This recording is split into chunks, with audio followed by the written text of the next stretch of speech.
There's only three types of people in the world: those who see, those who do not see, and those who see when they are shown.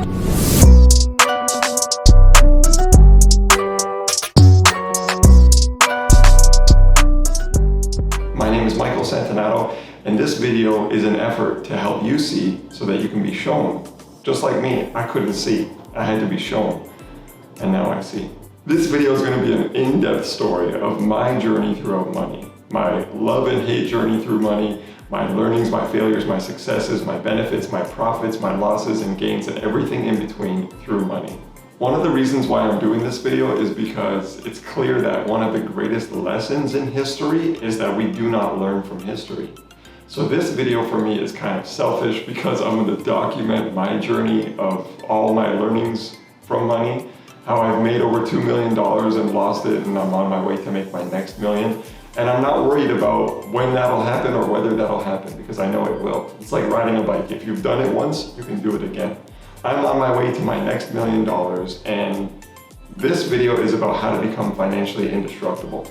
I wanted to do this video for a while because I have a journey to share, and I live by certain principles and certain axioms, and I think that, Ray Dalio has established that principles are, your constitution, and intelligence recognizes truth. So I'm going to drop a lot of bombs in this video. I'm going to drop a lot of knowledge and wisdom.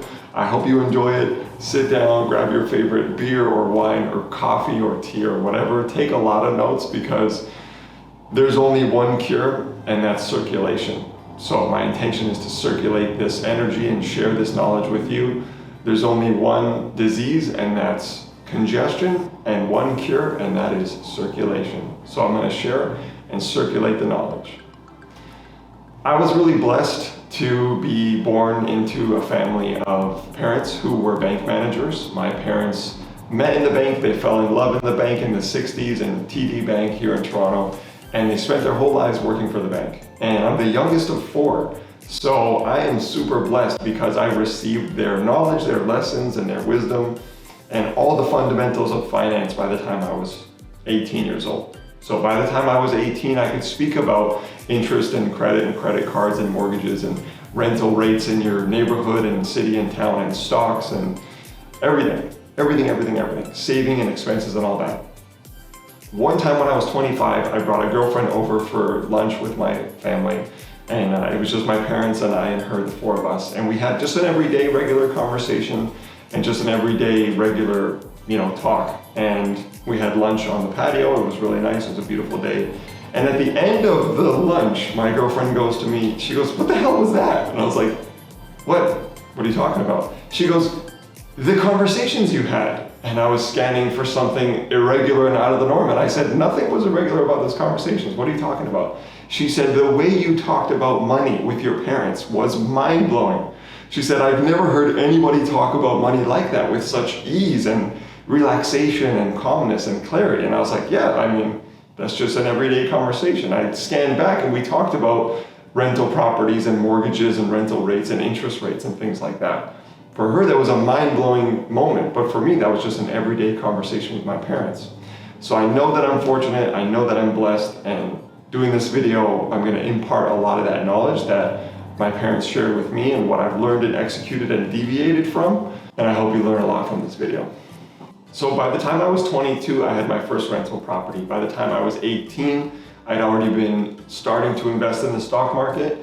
Before the internet, newspapers would have all the details of the stocks. You used to have to get a ruler about this big and just scan line by line in the newspaper the change of the day, the price, the percentage, and the stock ticker symbol and all that stuff. So before watch lists and apps on your phone, right? And my dad and I would play games where he would say like, "Okay, imagine you buy this stock. Why are you buying this stock? What's your theory behind it? You think the stock is going to go up in value. That's why you're investing in the stock, but why? And what do you hope to make from it?" My dad used to say the stock market is legalized gambling. And he's right. The crypto market doesn't matter, any market that you can speculate on and buy and invest and sell and stuff like that, it's legalized gambling. That's all it is. And by the way, now gambling is legal, on your phone. You can place bets on sporting activities. Who would have thought that would have happened, right? So I'm gonna break down my kind of life financial journey in 3 phases. And phase 1 was what I call learn, earn, save, and invest. And actually you could call it pretty much like my zombie mode, right? Like now we have consciousness and we know about consciousness and being awake and aware. And I consider myself pretty awake and aware. I've invested over $100,000 in myself, in coaches and mentors and workshops and seminars and weekends and getaways and masterminds and all kinds of things. And I definitely consider myself, like aware or awake, if you will. But that first stage of my life was just on autopilot. And I was just doing everything my parents told me, everything they taught me, everything that they said to do, I did. I didn't question anything. I didn't have a curious mindset. I did not question things. I was just doing what they told me. And that was, like most people are taught, work hard, get a job, keep the job, go to school, get out of the job, stay in the job, keep the job, get promoted throughout the job, and get a raise. And just hope for the best. And save your money and squirrel it away as best as you can. That's what I did essentially. And that worked, by the way, that works. If you save your money and you just invest it, the average person makes $1 million in their lifetime or more. And in this video, I'm going to prove to you that I've already made more than $2 million. And that's kind of nothing for where I'm going to go, right? Where I'm compared to go. And I'm not one of those big, grind them, go get them, kill yourself, go work and get it done. You're stupid, you're dumb if you're not crushing it, if you're not, working 24 hours a day. That's not my style. I think that's effing crazy, Oftentimes that just leads to burnout and illness. So in this first phase of my life, I just worked, right? I just worked. My dad's Italian, which, my mom is English, but she was mostly Italian by, osmosis. And I just worked, right? My first job was doing newspapers, delivering newspapers when other people thought that was uncool in school at grade, 6, 7. I did that for 4 years and I was making $60 a month, right? Back then in the early 90s. And I was in the mid 90s, late 90s. And so I was delivering newspapers, after school. After that, when I became legal age 16, I got a job at Swiss Chalet, which is a restaurant. And I did that for 4 years. And I remember I was getting paid $7.21 an hour. And my friends were getting $6.50 an hour at the local movie theater. And I was like, oh, I'm making more money. Yeah, that's awesome. This is how you know inflation is crazy. Here's a lesson, inflation will never stop. Inflation is a tax on the poor. There's 2 things guaranteed in life, they say, and that's death and taxes. Well, inflation is also guaranteed. And inflation is a scheme and a system that the government sets up to squeeze the middle class. In the early to mid 2000s, I read Rich Dad, Poor Dad, which is one of the first books you should read on personal finance. And he talked about how inflation literally squeezes the middle class. And what's happening right now after COVID, after all the money they injected into the economy, all the countries and governments in the world, they basically created all this hyperinflation. We're in this crazy state of hyperinflation because they've flooded the market with cash, right? They printed all this money, trillions of dollars has been printed globally, and that is money that is loaned out that then needs to be taxed, and the interest rates have gone up because you inject money into the system that's giving money in, and then you need to make that money back, and you do that through raising interest rates. So right now we have this hyperinflation, which is so crazy. They're lying to you. They tell you it's 2% and 8%. Those are lies. There's a gas station right across the street. Gas is up 40% since COVID. So if gas is needed for the delivery of materials, raw goods, food, restaurants, everything, transportation, if gas has gone up 40%, how on earth could inflation be 2% or 8%? It doesn't make any sense at all, right? The price of gas affects everything in our lives. So you can count on inflation. You can count on these variables to mess up your financial plan. So you need a solid financial plan, a solid financial advisor. You need someone who knows what they're doing and knows what they're talking about to teach you, who's been through it, who can show you the way, right? Something I say often is that the instructions to get out of the box are printed on the outside of the box. So imagine you're in a box, how do you get out of the box? The instructions are printed on the outside. If they were printed on the inside, you'd know how to get out, but they're not. The instructions to get out of the box are printed on the outside, which means you need someone to read them to you and speak to you and tell you, okay, you need to lift your arm up 90 degrees and then turn your hand and there's a switch over there. You don't know that stuff, right?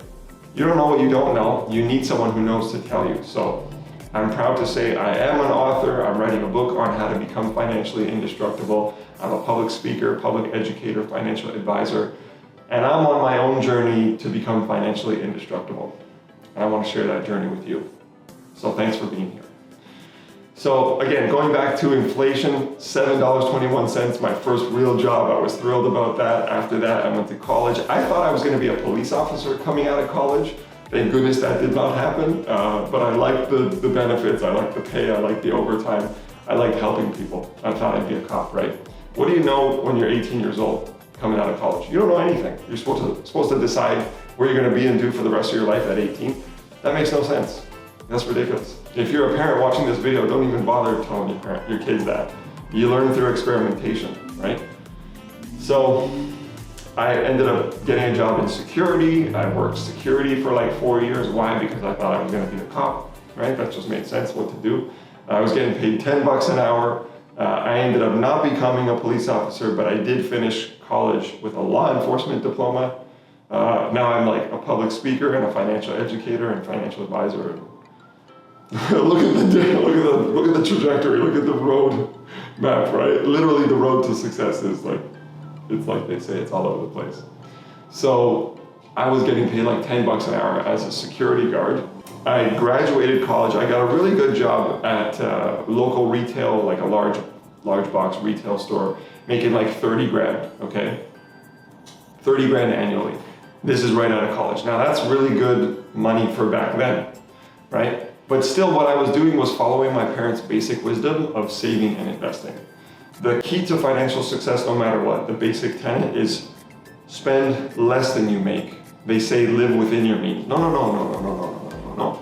You need to live below your means. You need to net more every month. You need to have net positive every month.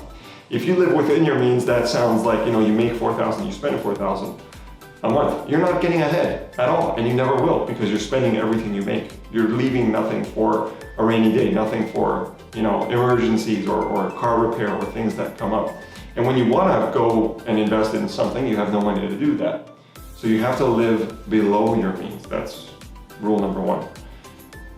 Rule number two is save and pay yourself first and invest in something. Hide your money. Most people don't know this, but what you can do at the bank is you can open a bank account and you can say, I want this to be an account where every Friday, $50 goes from this main account, checking account, where I get my paycheck, and every week, every Friday, you take $50 and you put it there. Don't link that to my app. Walk into your bank and say, don't link that bank account into my app. I don't want to see that. So one of my keys to success has been having accounts, having places where money automatically goes every week.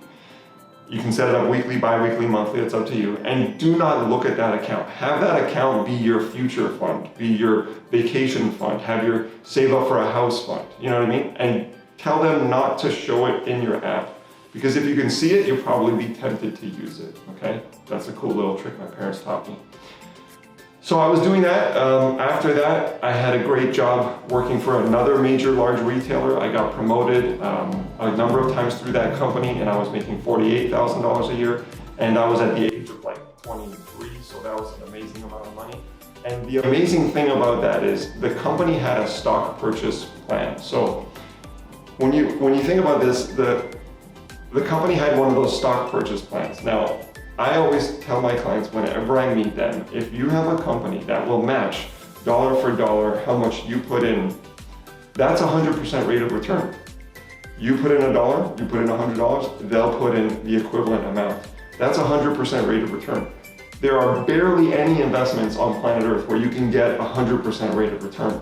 Every time you put in money, they put in the same amount of money. Now, they usually let you do that up to a certain point. They usually make you max that out, like 3% or 4% of your total salary, okay? You wanna max those out as much as possible. That's a great way to get rich slowly, quickly, okay? Not get rich quick, but get rich and get wealthy slowly, surely, quickly, all right?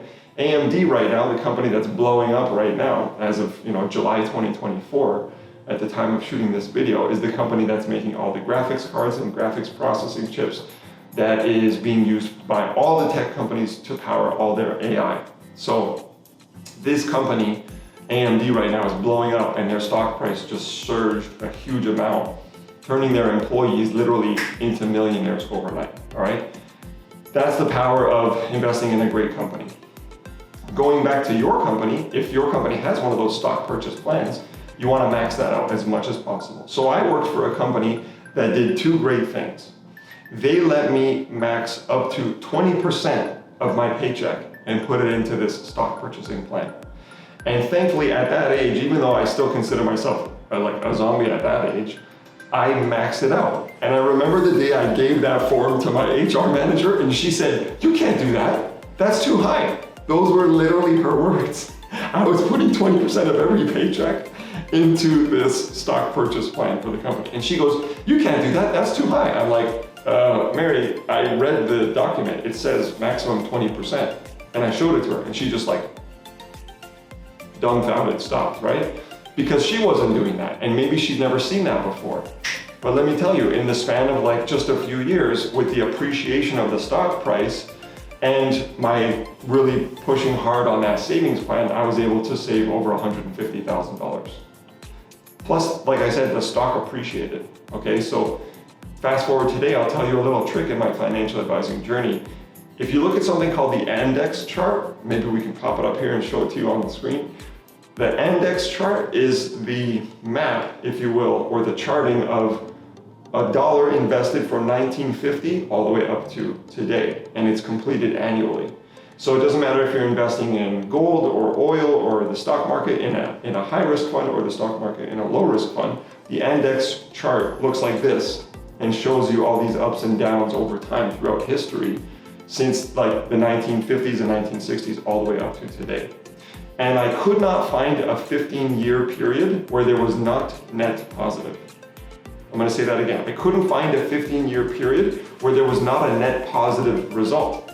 So that means no matter what, if you invest in a 15-year time span, you're always going to be net positive higher. And what's funny about the index chart is it shows you the years when there are crashes, right? Y2K crash, 9/11 crash, like all these crashes that happen throughout history in the financial markets, still you end up in a 15-year span net positive. So putting your money in the TSX or the S&P or these indexes, it does work. It does give you growth over time always. And there are crashes in between, okay?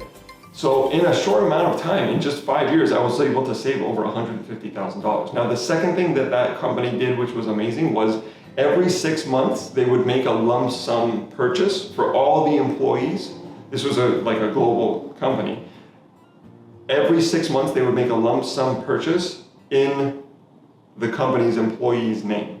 And they would do it at a 15% discount. So this was like a total no-brainer. Like every time I'd buy the stock, every time my company would buy the stock for me, they'd buy it at a 15% discount. Whereas every day people are buying it on the stock market at regular price, we were getting it at a 15% discount. So all these little hacks, all these little ways can allow you to increase your net worth.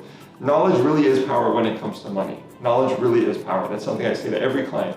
And the other thing you'll see in every client meeting I do in every YouTube video is it's not about how much you make, it's about how much you keep that counts. Like every YouTube video, I have to say that because it's so true. In this crazy world, you could make $1 million and spend $2 million annually. Especially if you live in America. That's easy to do in this crazy world today. You can make $1 million annually and spend $2 million. So it's not about how much you make. It's never about how much you make. It's always about how much you keep. That counts. So keeping more, living on less, living below your means is absolutely essential, all right? The more money you make, the better. But try to keep the same percentage or increase that percentage to be able to invest more. That also leads me to the point and the fact that time in the market is better than trying to time the market. Or said another way, time in the market is better than timing the market, all right? Pretty much almost all assets appreciate over time, right? You can look at pretty much any asset like in the index chart that we talked about earlier and see that pretty much every asset goes up over time. But you know what asset devalues over time? Cash. Cash, cash, cash, cash, cash. Because of inflation, it erodes your purchasing power. So cash is almost useless. Money left lying around gets bored. That's another writer downer. Money left lying around gets bored. You always have to be using money. You always have to be putting money to work. Another great book and another great system says, give every dollar a job. Give every dollar a job. Every dollar you get has to have a job. If it's going into your emergency savings, that's got a job. It's going to be future emergencies like car repairs or kids' braces or dentist things or surgery or whatever it is, right? If it's getting invested in your long-term savings account, then that dollar has a job. If it's paying a bill or paying down debt, that dollar has a job, okay? Another great phrase is keep yourself mentally broke.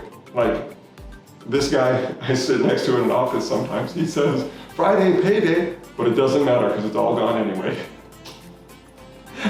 He says that every Friday whenever he gets paid. He's like, Friday payday, but it doesn't matter because it's gone anyway. It's so funny, but he's so right. This guy has 3 rental properties, by the way. He has 3 kids and 3 rental properties. So you can be damn sure his money's gone as soon as he gets it. But I get that, right? I was a parent, I was married. You know, I'll get to that point in the story in a bit. And you have kids, they have needs, they have braces, they got school trips, you got life insurance payments, you got your health and dental payments, you're putting hopefully towards a vacation, and you got your car payment, then you got your insurance payment, then you got your gas payment, oh, and you got taxes and all these things, all right? That's life. You got to plan ahead in advance. So I would say at the end of this phase of my life, at the end of phase 1, I finished it really well, really strong. I was really happy, I was really content when it came to money. I was still kind of a zombie, not living aware and awake and conscious. I was just on autopilot, right? So many people are still on autopilot, and that's okay. You can get ahead financially, you can get wealthy, you can be financially indestructible on autopilot by following some simple rules. Some of the rules that I've outlined earlier that you've heard me say, okay? Where phase 1 ends, I had my own condo. It was my first rental property. I was living in part of it, and I was renting out part of it to a friend. I had this great job making $68,000 a year, which now, 20 years later with inflation is about, $890,000, right? Maybe 200, I don't know. And phase 1 ended because of a massive transformation in my life. I went to my first personal development course at 25 years old. And at the time I was very stubborn, very self-righteous, very proud, stubborn. Did I mention stubborn? Italian, and I identified with being hardworking, but I was not open-minded. You could not describe me as an open-minded person. I probably would have said I'm an open-minded person, but arrogantly, I was not speaking the truth. You don't know what you don't know. I was definitely in a bubble. I had not seen much of the world. I had not traveled much. The internet wasn't really that big of a thing, and all these coaches did not exist at that time. So I took this really powerful self-development course that changed my life radically and blew my mind and literally blew the top off my head and just blew my whole world wide open. And what I got out of that first course was that I know nothing. And I actually know very little about life. And I'm actually a very self-righteous and stubborn, arrogant, did I mention self-righteous? Kind of person. And looking back, I'm not proud of that person. I'm not proud of that person because of the way that I treated people. I was like a bull in a china shop. Actually, with my relationships, I couldn't hold down a relationship. I couldn't have a girlfriend for more than 6 months, and I didn't know why. And at the time, that guy that I was would have blamed everything on them. I would have blamed everything on that person, on those partners and those people. I would not have taken any responsibility. I was always defensive. You were always wrong. I was always right. And I didn't know any better. I just didn't know any better. You don't know what you don't know. You can't see what you can't see. Like I said in the beginning of the video, there are 3 types of people: those who see when they are shown, and those who do not see. And I was someone who did not see. But thankfully, through many courses and many years of self-development and investing in myself, I became someone who could see when I was shown. And now I like to think that I'm someone who sees, but I'm also someone who is still being shown. There's still so much I don't know. And now I have to put a ton of effort into being open and coachable and able to learn and put my ego and my pride aside and being willing to grow and accept that I don't know everything. It takes time now. But at that time, I went from being the most uncoachable person on the planet to being the most coachable person on the planet. And that course and all the courses and mentors and teachers and trainers and coaches that I had just helped me along that journey to become better. I'm now proud of the person that I am.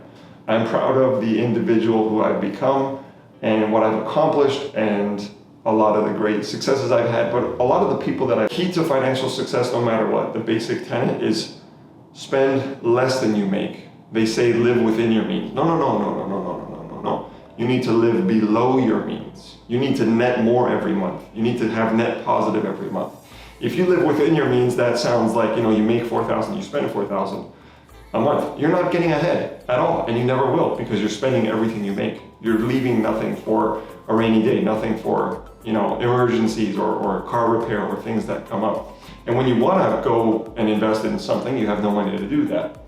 So you have to live below your means. That's rule number one. Rule number two is what I would call phase two. And in this phase, I call it the rebellion, rejuvenation, and risk-taking phase. So this is where I'm immersed. I'm immersed in this world of self-development and personal growth. And this is where I've invested about $78,000 at this phase in my life, let's say, into all kinds of different retreats and courses and masterminds and mentorships and seminars and everything. I basically tried probably 10 different businesses and 9 of them failed. And the statistic that 95% of first businesses fail is super true, because I didn't know anything. I didn't know what I didn't know, like I said, right? And I didn't know how to run a business. I've never been self-employed before. I was not raised by business owners. There's not one successful business owner in my family. All of my family members are just kind of like work and get a job types. My parents shunned me. My dad, I remember, really heavily criticizing me for leaving a job that he said was too good for you. I had an amazing job with amazing benefits. I was making $68,000 a year at the time. I was 25. I had tons of benefits and bonuses and all that stuff. And he said that job was too good for you. Dad, you'll never see this video, but those words hurt, all right? And I basically jumped off a cliff and went to start my own business. I left all that success and that whole working 9-to-5 career world in the corporate world, and I just went and started my own business. And like I said, they all failed. They all pretty much failed. I hired the wrong people. I spent all my money on paying for people who I thought would do a job that they were not qualified for. I had started a business with my girlfriend at the time who was, I found out later, bipolar, and she had an eating disorder, and she was had this lifelong history of being in and out of the hospital, and she quit her job and I quit my job, and it was just like everything went to shit. Everything went down the drain.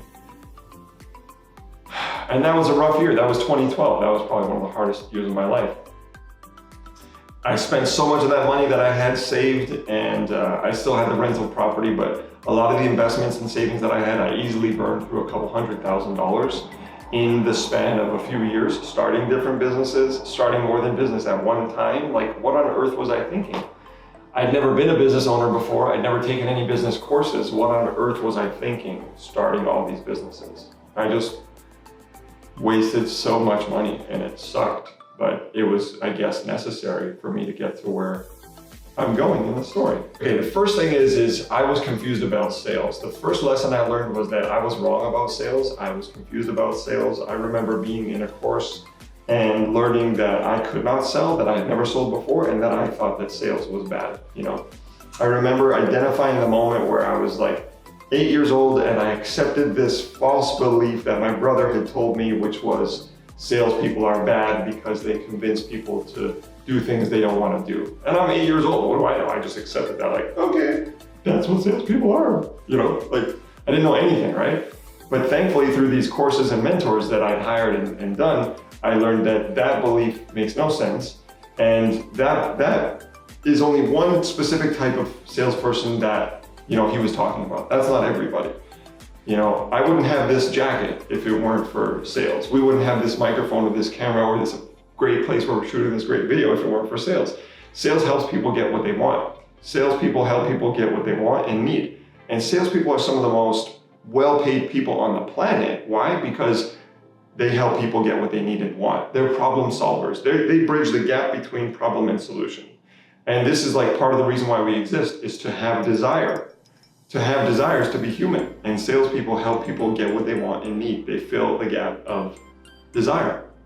That's why they're paid so damn well. So I got really damn good at sales. I invested in a bunch of sales courses, sales trainers, and released a whole bunch of negative unconscious programming about sales and about salespeople. Thank goodness. I love people. I now learned that I love people and I love helping people. And when somebody makes a decision to buy, it is a sacred moment where you're helping someone get what they want. You're helping someone. What could be better than that? Like, it clicked for me that to help someone get what they want is an amazing thing, and it feels really good, and it's very rewarding, and it's so satisfying because you're helping them get what they want and you're getting paid at the same time. So sales is freaking awesome, okay? When you're doing it in the right way. And thankfully I was trained in the right way. So I started selling and I started making money. And I started rebuilding, and I found a business that worked. I finally found a business that I could do that worked. And it was dating and matchmaking. So if you Google my name, you'll still see that I wrote some books on love and relationships and dating. I was a matchmaker. I threw a lot of singles, mixers, dating events, get-togethers, and I had a really high success rate. I did it for about 5 years, and I had a really high success rate. And I'm really happy to say that 85% of the people that worked with me found someone, were in love, married, got together, living with the person of their dreams, all that stuff. And right now, today, there are babies that are learning to walk and learning to talk, and toddlers going to school and going to their first year in kindergarten because of the people that I helped set up together. So I'm really proud of that. And it took me like 9 businesses to fail and start and restart to get to that business that worked. And in that business, that was the first business I made my first $100,000 in 1 year. And that was freaking awesome. And if you're listening to my story, you're hearing me say how many bullshit beliefs I had to let go of along the way to get there. It's just crazy how much you have to let go of, how much you have to unlearn, how much I had to get rid of to allow the good in, right? To allow success and have success, it was more about unlearning than it was about learning. And it's funny because I came up with a phrase while I was coaching this one client in my matchmaking days where I said, reality is a result of your beliefs. Reality is a result of your beliefs. And like these people who'd been cheated on and betrayed and trauma and scarred about their relationships and their dating lives and dating journeys, I had to work with their unconscious mind to help them release their negative beliefs and limiting beliefs and decisions, which I was doing for me as well in business and in sales. So it's this awesome reciprocal relationship, and that is what led them to success, and that is what led me to success. So if you think about the iceberg, it's the perfect analogy of the unconscious mind and the conscious mind. In the conscious mind, that's the part that's above the water. That's the part that you see. That's your everyday kind of waking life. But what's happening under the water is the iceberg that's 10 times as big, 10 times as heavy, 10 times as more dangerous, and you can't see that. And that's your unconscious mind, and that runs your day. And we're actually in an unconscious brainwave state, the beta brainwave state, for about 80% of our day. So you have to work with the unconscious mind. If you want to make a real change, you have to work with the unconscious mind to reprogram your beliefs. That's what I had to do, that's what worked for me, and that's what you'll have to do too. Another key piece that I learned that I had to reprogram as well, and you might have to too, is if you think you can or you think you can't, either way you're right. It's the thinking that makes it so. If you continue to think like you've always thought, you'll continue to get what you've always got. Like I said earlier, reality is a result of your beliefs. So if you change the root, then you can change the fruit. Pause, rewind the video, write those down. Another great piece that helped me rebuild is successful people are too busy doing what the other people are thinking about. So this is like ninja, because a lot of people wonder, how come I'm not changing? How come I'm not getting these results? How come I'm not seeing this growth? Why isn't it working for me? How come it's not happening the way I want it to? Well, are you doing it? Are you taking the action? Action is the crystallization of your intention. So you can have an idea and thoughts and an intention all you want, but taking the action is what crystallizes and cements in reality the change. Nothing happens without the action step. Thoughts do create reality, and beliefs do shape your reality, absolutely, but making the change has an action step required, a component. You know what I mean? I see a beautiful girl on the street now, I'm single. If I don't go talk to her, nothing happens. Oh, and because I'm a man and she's a woman, trust me, nothing happens, right? If she's interested in me, she's waiting for me to approach or wants me to approach. Another great aphorism and axiom that I learned is go as far as you can see, and when you get there, you'll see further. This is one of the first big things that helped me in business.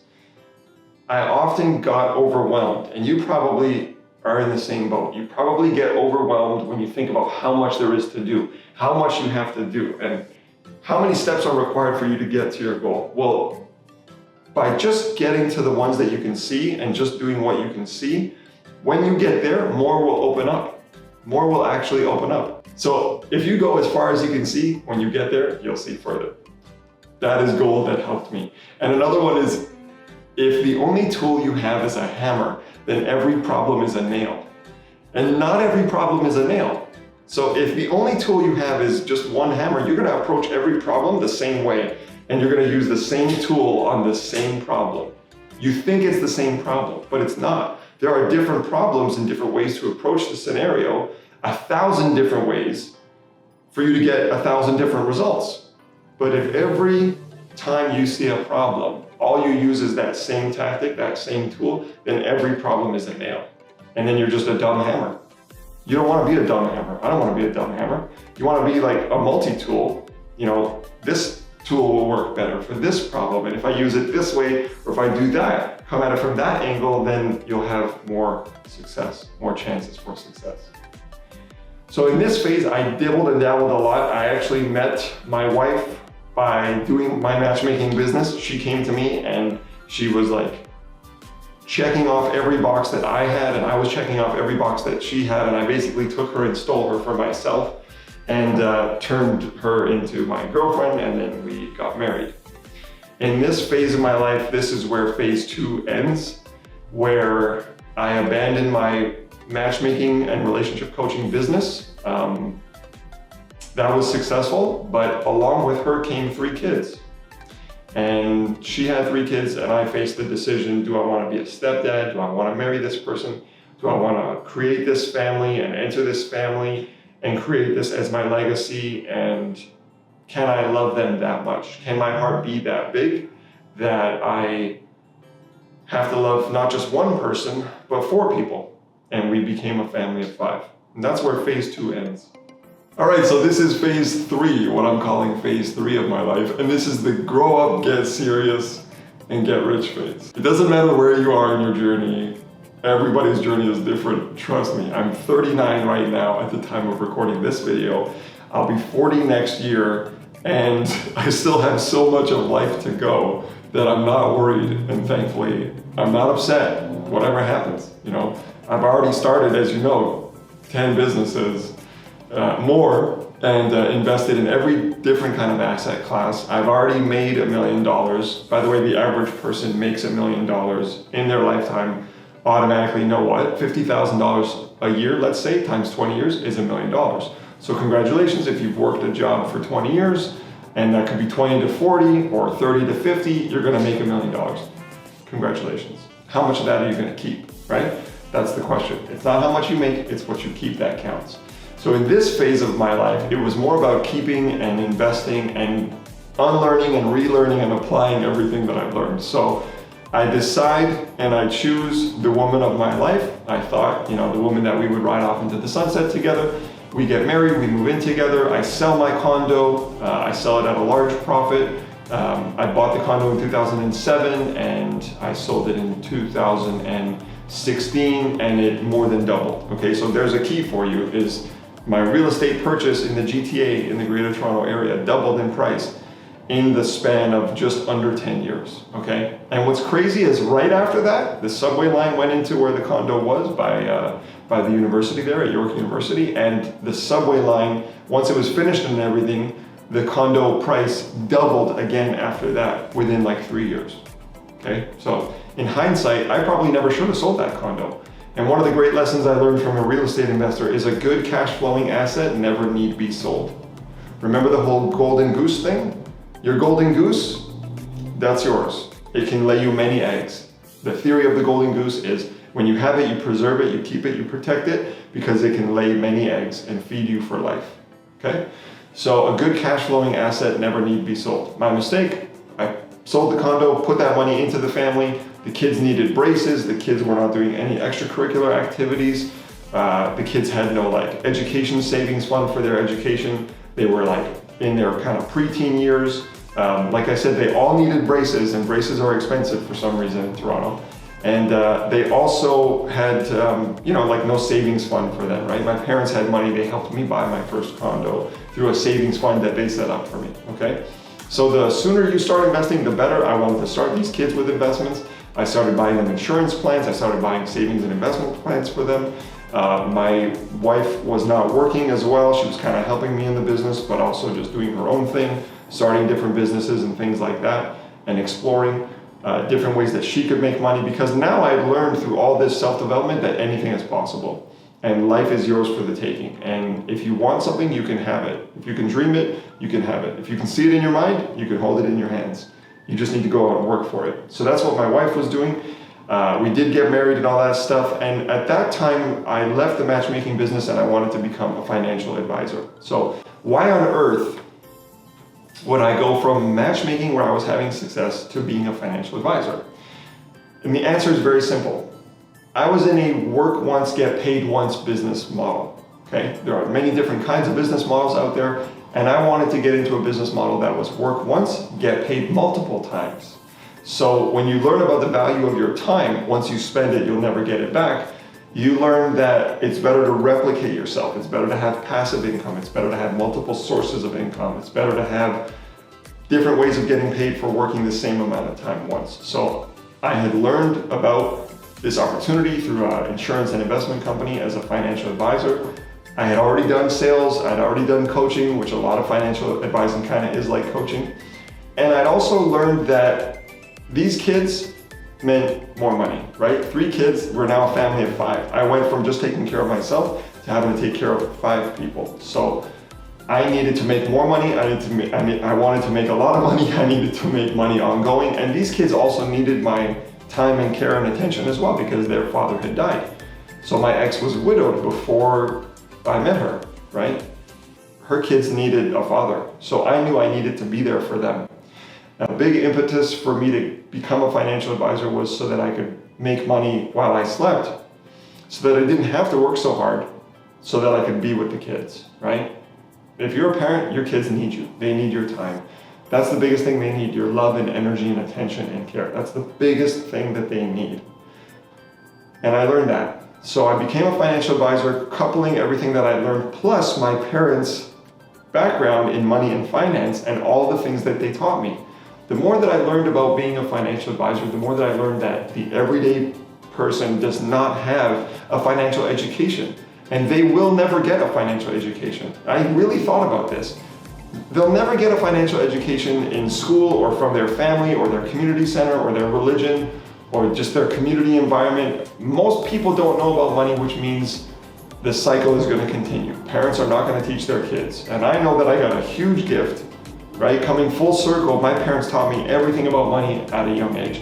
And I knew I had to pass this information along. So I started doing seminars and workshops. I started taking clients. I started helping people understand the financial system, understand money, how it works, credit, investing, stocks, insurance, benefits, all these things, and the importance of taking care of all of it. And your money will go wherever you tell it to. It's waiting for you. Money is neutral. Money is impartial. Money is not good or evil. Money is a tool. Money is energy. Money is to be used. Money does have its own energy and consciousness. And Kevin O'Leary from Shark Tank, in his book, he says that money generally likes to go in the vicinity of other money. Money likes to be kept safe. Money likes to be protected. Money is actually kind of a feminine energy. It needs to be protected. It needs to be safe. It needs to feel safe. It needs to be secure. It needs to be taken care of. It needs to know that it's going to be used responsibly. And if it's not, then it's not going to treat you well. Simple as that. So I took all this information, I put it in seminars, I put it in online courses. Maybe you're seeing one of them right now inside of an online course, and that's awesome. And it's clear that people need to be educated about money, because if they're not, the middle class is going to continue to be crunched. So the poor get taken care of by the government supports them. You know, in Canada, here where I live, it's a socialist pretty much country / communist a little bit. And it's going to be continually based upon the poor getting taken care of. So the rich are taken care of through tax breaks, through their friends, through their family, through their network, through their associates, through their parents' prior work and prior generations' efforts, and the poor are going to be taken care of by the government, okay? It's the middle class that are getting screwed, and they're going to continue to get screwed. Robert Kiyosaki was right about it when he said it. So my massive clarity and massive desire to educate people is what this is all about. Sharing my information, sharing my knowledge, sharing what my parents gave to me so that I can give to you, so that you can live a better life. Because money is not everything, but it does have to do with a large portion of your life, right? And the inflation isn't going anywhere. Businesses are not going to reduce their prices after COVID. They're not going to reduce their costs either, and their costs are not going to be reduced, which means you need to do better, you need to make more, you need to save more, invest more in order to get ahead. That's it. It's always been that way, and it always will be that way. At this time, I got really interested in crypto, Bitcoin and cryptocurrency. I started learning about Bitcoin and cryptocurrency in 2016, at the end of 2016, and I started investing in the beginning of 2017. And my first real $1 million that I made was in crypto, was in Bitcoin. I remember looking at the balance and seeing $1.4 million. That was the highest, that was the peak that it had been. All right, I was investing consistently, regularly. I was putting money away. I was dollar cost averaging weekly, regularly into Bitcoin, into crypto. You might be watching this video because you're a client or a friend and I helped you make money in Bitcoin and crypto. Maybe you found my online course, everything you need to know about Bitcoin and crypto in 2 hours. I'm a big educator, as you know. I'm a big speaker and person who likes to share what I learned so that you can benefit too. So my first real million was made in crypto. I lost that million because I didn't manage the money properly. I didn't trust it properly. I didn't take care of it properly. I'd never been there before, and so I didn't know what to do. I didn't have a plan for the money. I'm not that worried because my next million will be made in crypto as well. I currently have land in Mexico. I have 2 pieces of land in Mexico as well. And in COVID, I moved abroad. My ex and I, we split. We got a divorce. And I moved to Mexico. I spent 2 years learning Spanish and traveling throughout Mexico. I got to fulfill my dream of learning a second language. I got to fulfill my dream of learning how to live abroad, living abroad, working overseas, and being a digital nomad. So I actually helped 5 different people move to Mexico and move abroad. During COVID, that's when I left, packed up everything and went, got a divorce. You know, we got one of those COVID divorces. We were affected by COVID. We went our separate ways. I still talk to the kids. I'm still in touch with them. They have a new family now. They've moved on, I've moved on. And I took that time to learn Spanish, to live my dreams, traveling abroad, you know, working online, living in a warm climate. God, I love Mexico so much. And I also visited Colombia. So I visited Colombia for 9 months. And I'm at the point now where the world has opened up and the world is my oyster and it's yours too. And it's a big, beautiful world and we should see it. It's actually a huge world. Like I went to 25 different cities and towns in Mexico, and there's another 25 cities and towns I want to see in Mexico. Mexico's a big country, and that's only one country on earth. And there are so many countries out there to explore and to see. So you might have found this video and come to this video from my other course called Is It Time to Move? Is it time to move is a question that a lot of people are asking right now. Is it time to move? Should we move? Are we in the right place? Could our dollars be working harder for us? Could we be living a better lifestyle and quality of life in another country? There are many, many, many, many, many countries out there where you can live a great life, where it's safe, where your dollars are working harder for you, where you're earning the same amount of money or more and you're saving so much more. You're living on less. I said earlier, action is the crystallization of your intention. You have to take the action. And so you can think about investing in crypto and Bitcoin or buying that house or starting that investment. You have to get to the place where you know enough so that you can do, right? Your thoughts create your feelings create your actions, and your actions create your results. The acronym is TFAR. Thoughts create feelings, which create actions, which create results. You have to take the actions. So if you've thought about investing in crypto, if you're curious about investing in crypto, I do highly recommend it. I have been recommending it for years. It is a new asset class. I don't know when you're watching this video, but at the time of shooting this video in 2024 in July, ETFs have been approved for both Bitcoin and Ethereum, and that means crypto has been legalized pretty much for investing in the stock market. So you can now buy stocks that represent crypto. It's like buying a gold ETF. You're not actually buying gold, you're buying something called an ETF, which is an exchange traded fund, which is a fancy name for a stock, where the underlying asset that that stock owns and holds is that actual asset. It's a derivative, it's a denomination of the real thing. So in other words, it's been legalized and normalized for crypto investing. And there's tons of ads that you're seeing all over the place right now, all over subway stations and train stations and airports all across North America for crypto investing. So it's no longer this taboo thing, all right? I highly recommend a portion of your portfolio and your investments be in crypto. Not all of it, not everything, because it's high risk. And there's still a lot of errors that you could make where you can lose the money, okay? Who you invest it with is everything. How you invest it and where it's kept is everything. You have to get that down pat. Trust me, trust me, trust me. Because I was a crypto millionaire. I lost that money by making some silly mistakes that I've now learned from, and it's the place where I'll make my next million.